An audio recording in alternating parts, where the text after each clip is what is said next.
Hello and welcome to another free code session. My name is Jason Bach, and we're going to start doing some other things for the 8.0.0 release of Rocks. And the first one is a simple one, hopefully, which is using artifacts. So this one should change where all the outputs go. Specifically, if you look down here, you'll see that there should be like a artifacts packages folder, which should be nice. So how to configure, I guess we just say use artifacts output. Okay, I've already made a branch here, so let's go into our directory builds, and we'll do this for all of them. There we go. And I should change this to 2 while I'm at it, because we're gonna have 2. And let's just build and see what happens. 9 errors? That's interesting. Source root items must use properties where, well, now I'm getting a ton of errors because that's what happens is when you do this. My integration test project will fail. But I don't understand where it says source. Did I put in the right spot? Property group. It isn't a property group. Did it actually do anything? Like if I look in, we'll say, we'll put it here. Did it actually put anything in it? No, it didn't. That's not what I expected. I mean, it's doing exactly what it said it was going to do. It didn't. It completely broke stuff. You know, I mean, if I take this out, and let's do a build clean again. Yeah, now it succeeded. So I'm thinking I'm not doing this because I'm not messing with this. If just adding this suddenly caused all of these problems, I'm like, no, I'm not going to do this. I mean, it can't have broken things that badly. I don't know. I expected this just to work and not suddenly break things. I guess I don't know how this actually really works. Let's see if there's any articles out there that people have written. Yeah, that's the article I just read. Does this... The build output will be placed in... I don't understand how this is supposed to work, because it just literally broke everything that I did. So I'm not going to do this. We're going to move on.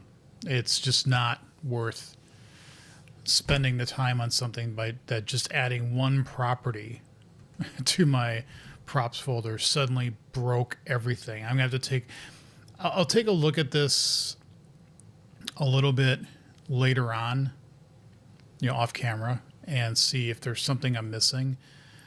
Again, I'm going to lament that doing any work now just seems to be a slog. It's so slow these days on my computer. I don't know why, it just is.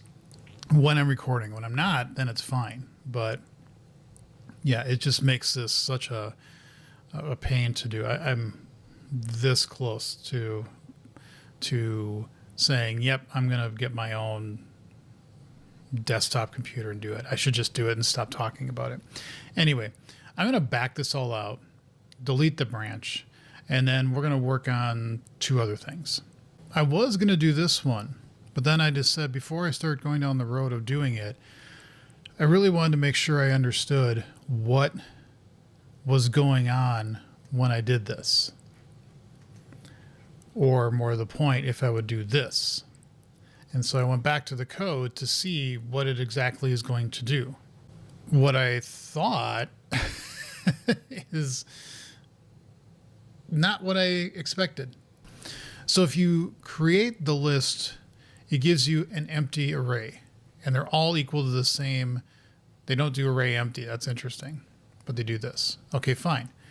But if you give a capacity, assuming the capacity would be greater than 0, it actually allocates an array of that capacity. So before, I was actually doing T of 0, or an empty array. I would still, no, actually I wouldn't. It'd have nothing in it, but it would have 2 elements in it, all of them. So I'd actually be making things arguably worse, because I would be pre-allocating the arrays, because I'm saying I know what it's going to be, which makes sense because that's why you use capacity. If you know that your list is going to have 100 elements, then rather than doing all the reallocations, you can say, I know it's going to get to 100. So just pre-allocate to 100. And then that makes things more efficient because you're going to get there anyway.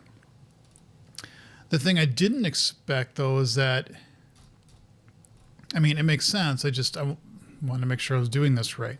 What I'd really like to do is say, well, do 0, but can I set the capacity size? In other words, I have a condition where I have like maybe 6, 10, 20 lists being allocated, but I don't know when they will be. And if they are, they probably only need 1 or 2 elements at most. So you can actually set the capacity, but the problem with setting the capacity is if you, let's see, if you go through the logic, obviously you have to be, if you set the value less than whatever the size is, what is the size? It'd be 0 because you haven't maybe done anything.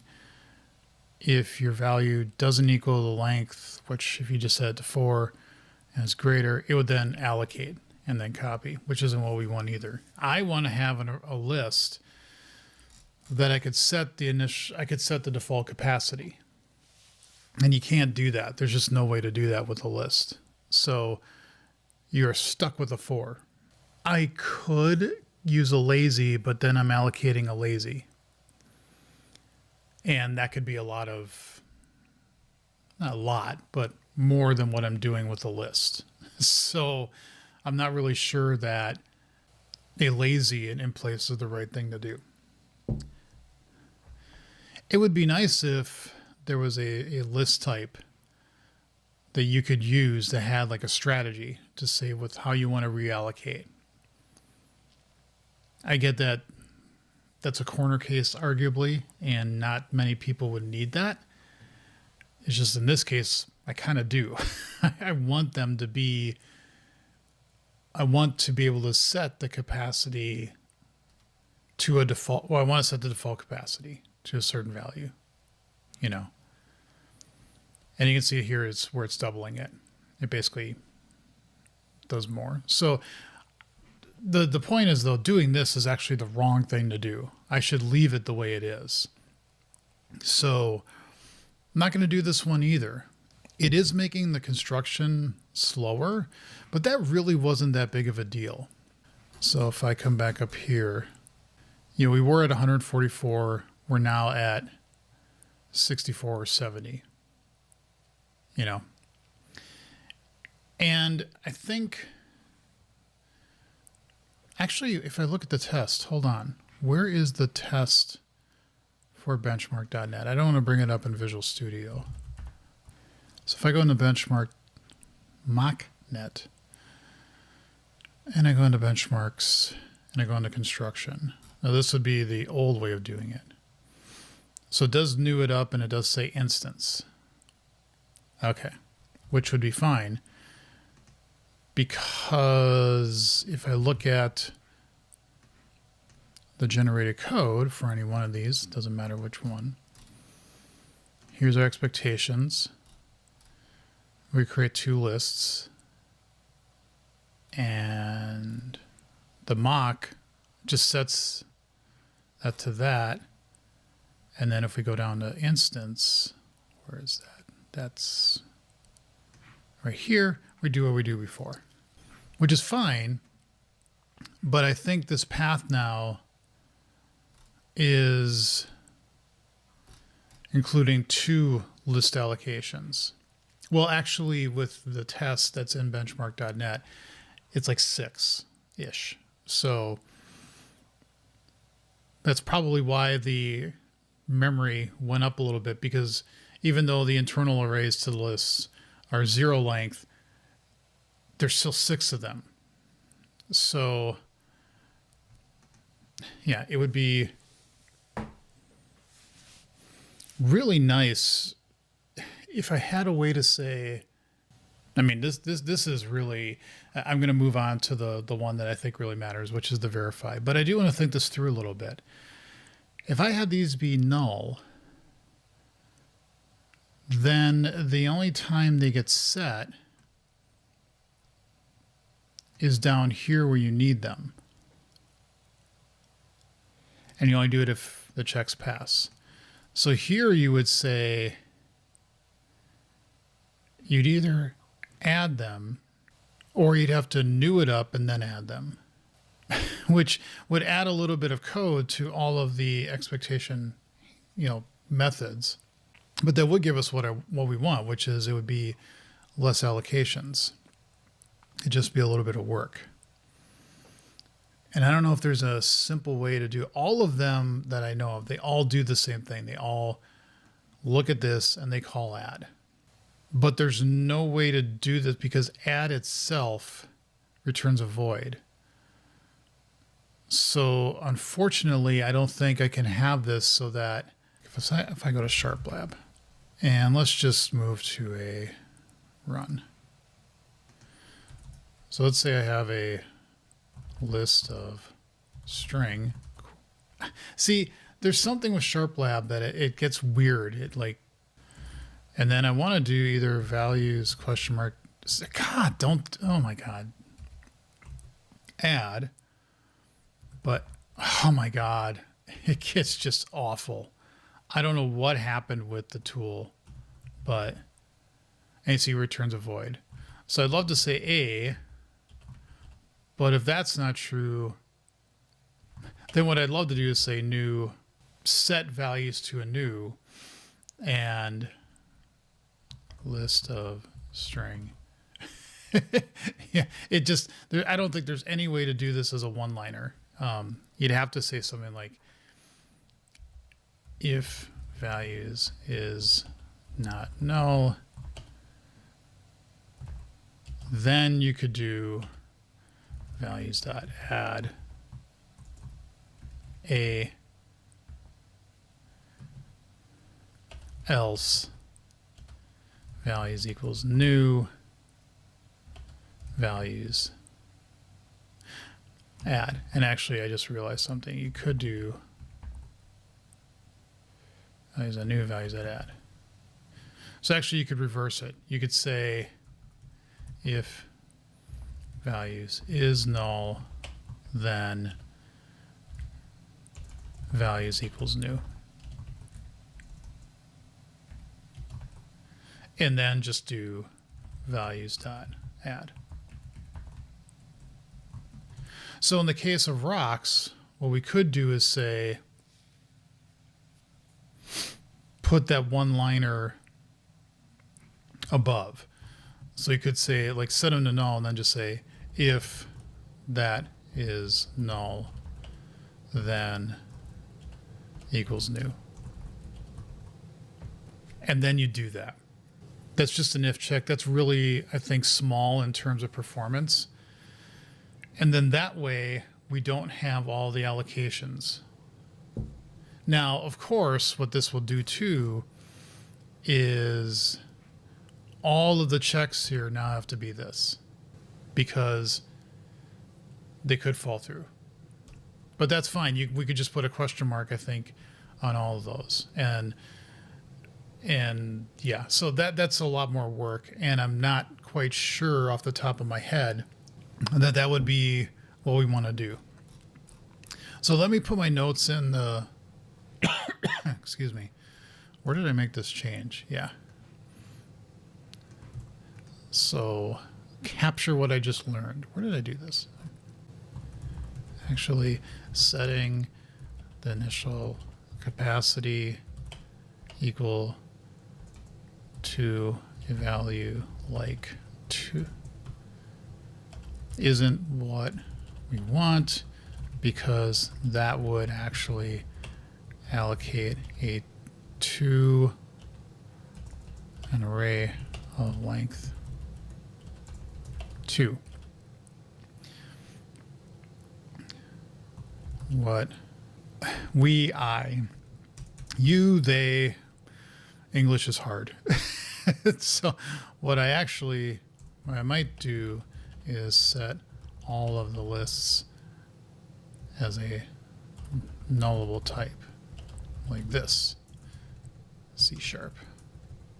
And then, so let's come back into here. And so we would take these like that.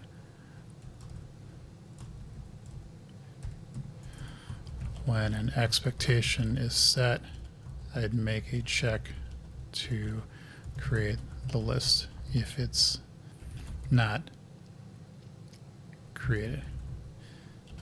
This won't be thread safe, but what is? What is in life?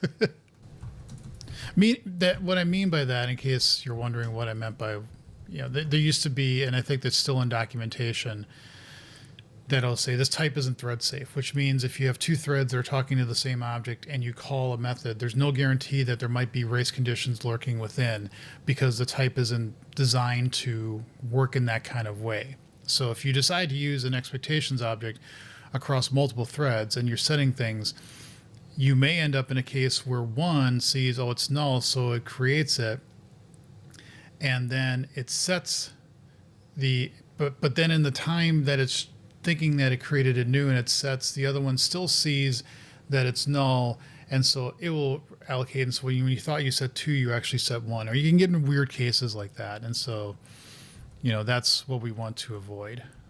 And let's pull that over here. This would mean we'd have to do null checks when we look at the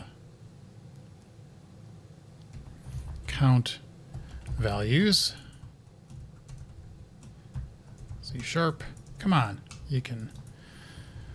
So where did I do that? Let's take this out because I don't want that staying in there. Did I keep? Okay.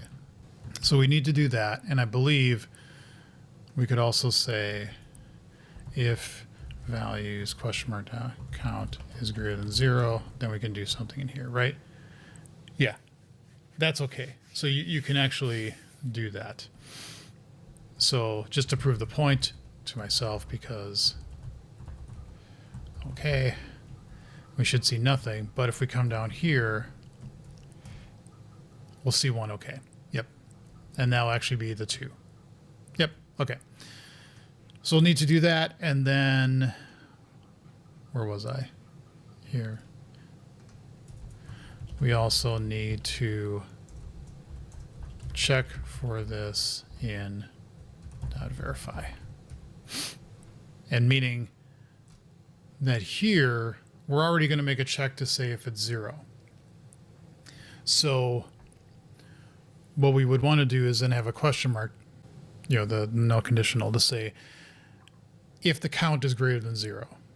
So what just went through my head is I want to do this one, but to do this one, what I'm thinking of is to say here, if handlers.count is greater than 0.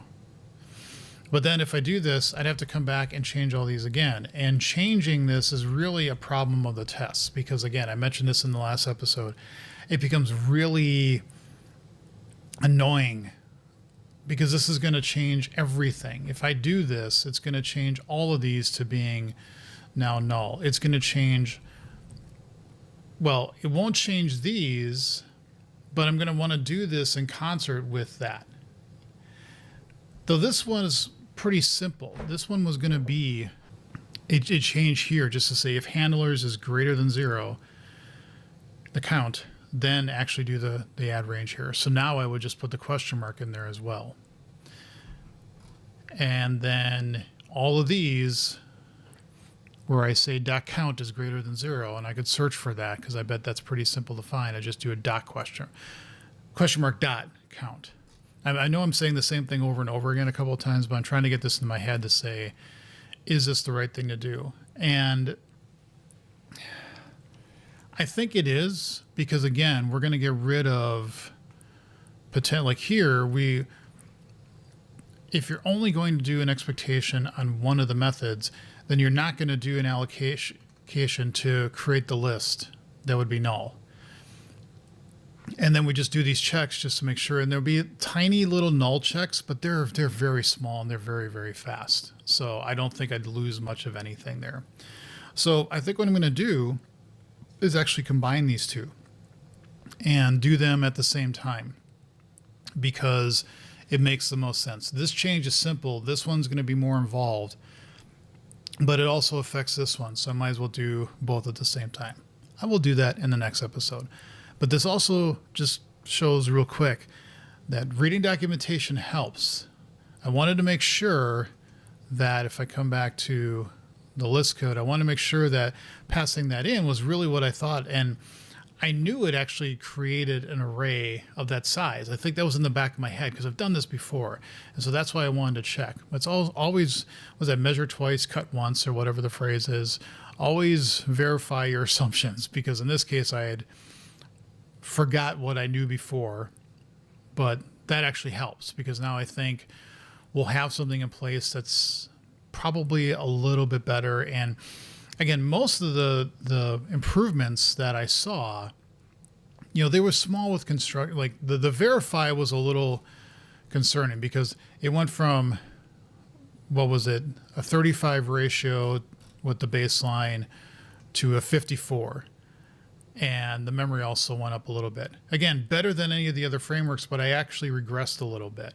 And I don't want to do that.